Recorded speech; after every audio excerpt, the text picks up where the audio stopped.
A 25 Transalp, doing a bit of a 10,000k overview. Background is I had the 23 Transalp, traded it in with 30,000 Ks, 32 and a half, so done about 40,000 Ks on both bikes. So a bit of an overview, a bit of a review of a bike. I guess not everybody's up with the specs and that, or the bike, not familiar with a bike. I guess that's why we watch YouTube channels. So 850mm seat height.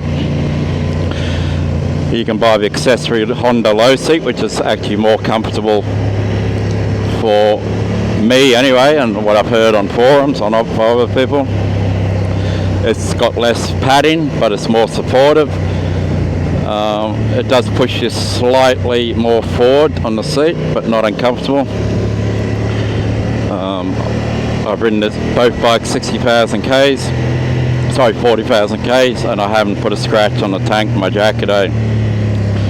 I do have a proper jacket with closed zips, but still, there's no contact with a tank unless you're really leaning forward. So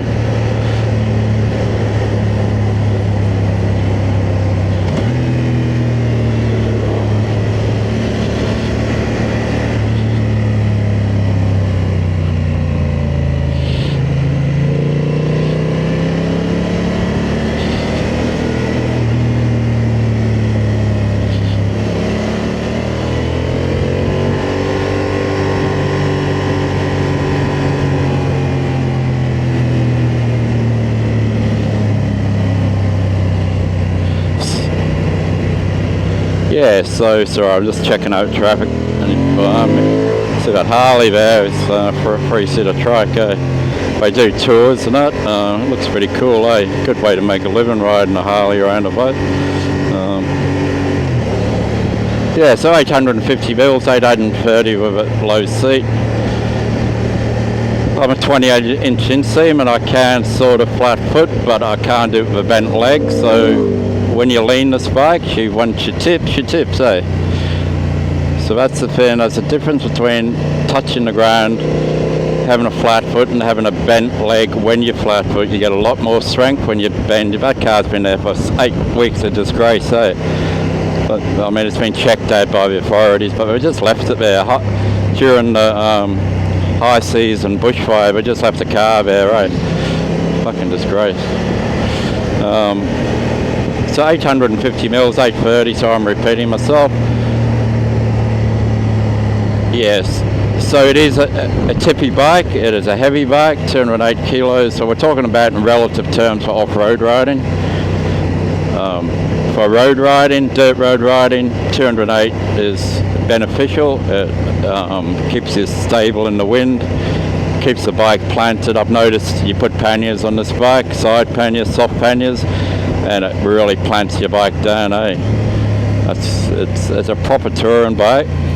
It can be a proper touring bike, and it's got 92 horsepower. And when you come to a dirt road or a rough sealed road like this, and this can be very rough and passed. We're on a smooth section at the moment.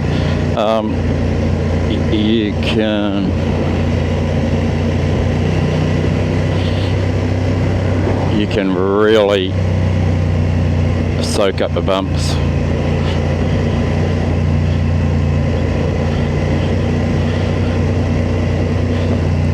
So over 40,000 Ks on 2 Transalps. So the bike's never gone through the stroke. It's never crashed through the stroke. It's never stepped out.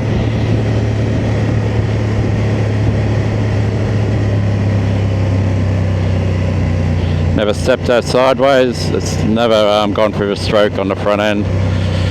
So that's the advantage. People say,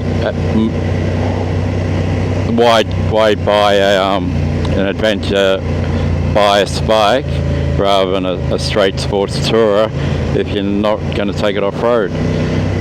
Well, I guess the answer is because of the road conditions, and especially in Australia, on the back where all the fun roads are to ride, where all the scenic roads are to ride with beautiful scenery, less traffic. You have very varied road surfaces, eh?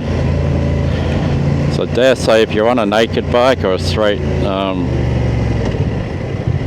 sports tourer, you're going to feel a lot of spine shaking, eh?